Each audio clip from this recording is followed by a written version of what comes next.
Welcome to Bi-vocational Ministry. I'm Jonathan, I'm Elisha. and we're going to talk about the importance of family devotions. So stay tuned.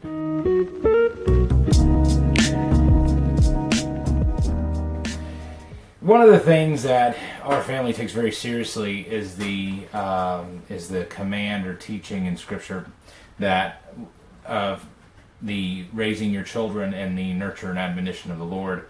I have my Bible here, and it says in Ephesians 6:4, it says, "Fathers, do not provoke your children to anger, but bring them up in the discipline and instruction of the Lord." And notice the command is directly to fathers. It doesn't mean necessarily that mothers can't teach children things or teach them spiritual things. But it does put the primary responsibility on the dad to make sure that you're raising your children in a godly way.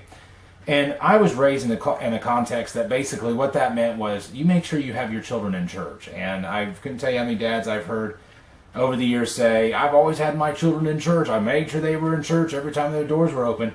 But that's not what it's talking about here. It's actually talking about a teaching role where the father steps up and is teaching his family the scriptures and basically in the discipline and instruction of the Lord. Out of anything that my children could be, one of the things I want to make sure that they have the most opportunity to be is a good follower of Christ. They could be financially successful, they could be popular, they could be whatever the world says is success. But if they don't know the Lord, none of that really matters. So we've made it a priority in our home. And Elisha wanted to get on here and talk about family devotions, what they mean for him. This was his idea. This is what he wants to talk about, and he kind of wants to tell you why he wants to talk about family devotions. So we're just going to have a conversation about our family devotions, what we do, even my shortfalls, and how we operate our family devotions. And it's kind of a conversation. I want to encourage you that if you're a dad, to sit down regularly with the Bible and your family and go through the scriptures with them. Make it a normal part of life. Make it an important part of life. Try to work it into today's busy schedule. So, Elisha, why don't you start off and make sure you speak up so they can hear you. Why don't you say what we do for devotions? Like, how do we normally do devotions? Okay, we normally do devotions is we go by book. Like right now we're in the Gospel of Mark. Okay. And we go chapter by chapter. We go slow. Maybe we do a passage or two a day. So we go slow. And so first the family takes turns reading it. And then Dad goes through and reads it and explains everything to us. So if we don't understand, if we have questions, he can explain. But he goes through and explains everything to us of what it means. Okay. So we usually start off with a song, okay, and then after the song we do the reading through the passage, Yes. and we're not in any kind of rush. We have been through numerous books of the Bible, and some books took us over a year to get through. So we don't get any rush when it comes to the Bible. This doesn't replace his Bible reading. He still has to read the Bible on his own, but it helps him to be able to ask questions. He's right. We go through a passage at a time. Sometimes they're pretty long, depending on what's going on. Sometimes they're kind of short. It's just, like I said, there's no set agenda. And I don't get like all theological in the sense of breaking down the languages and all that. Like today, our devotion was about the New Covenant versus the Old Covenant. It was part of the text, and we kind of just discussed it. And so that's kind of what we talked about, and we talked about the Jesus' teaching on that, and why we are New Covenant Christians, and what does that mean, and we discussed it. Like I said, not any deep theological things. That's not what this is about. This is about them reading their Bibles, getting something from their Bibles. I would say that some of our best conversations over the Bible happen during devotions. We have conversations over the Bible a lot, but over devotions, it kind of, I don't want to say primes the pump, but it stirs up the soil, whatever, but we end up having some really great conversations, right? I can agree with that. We do have some. Actually, I think some of my deepest thoughts come from devotions. And actually, My younger siblings, they're like really young. I'm not gonna mention ages, but they actually ask deep questions and good questions about the Bible and understand more even the little ones do. Yeah, and what I think I like about devotions for the little ones is that it teaches them to sit quietly and to listen and not to feel like they can just get up and especially when they were really young, they really had a hard time sitting down and listening. But as they get older, they can engage more. We ask questions, we give opinions, we talk about a lot of different things during devotions. So then we have the devotion, and then after the devotion we end with a song and a prayer. And the way we do it is, I have 4 children, and each day of the week is someone different to lead the songs and prayers. I do the teaching, but Elisha does Mondays, and then Titus does Tuesdays, and Naomi does Wednesdays, and Lydia does Thursdays, and Mommy does Fridays, and Daddy does Saturdays.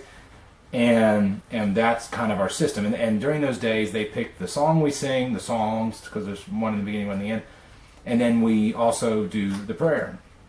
And one of the things that I've really been working on now is making sure they're not too long. When you have little children and you have devotions that are lasting half hour, 45 minutes, then that's really, or an hour in some cases, then that's a really long time. So we try to make devotions as concise as possible, 15, 20 minutes. And that way the kids can sit through them, that way they can engage. And if there's conversations that took place and we want to continue with, we can continue those conversations after devotions.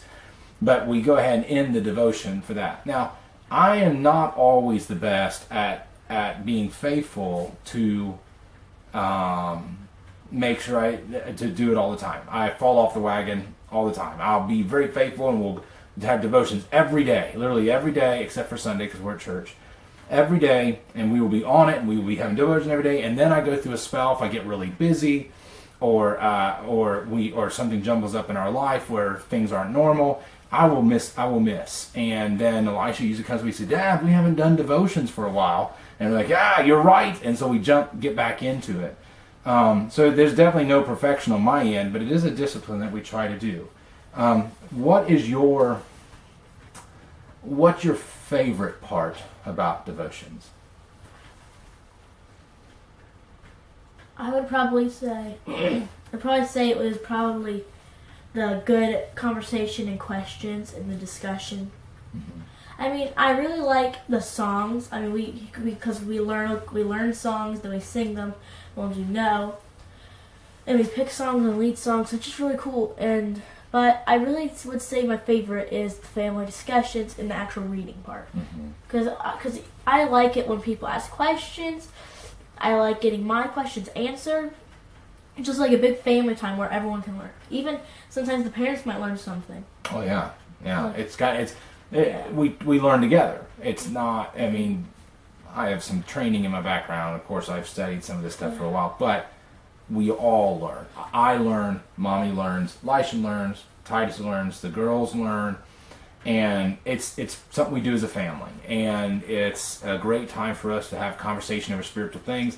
Sometimes we do ours in the morning, and then throughout the day, they will think about what we had for devotions, and then sometimes at nighttime I'll come home and be like, "Hey Dad, I was thinking about what we talked about this morning." And I don't know if there's a set time like where you have to have it in the morning or you have to have it in the evening. As long as you're just trying to do it. And like I said, I fall off the wagon all the time. Did you have something else you want to say?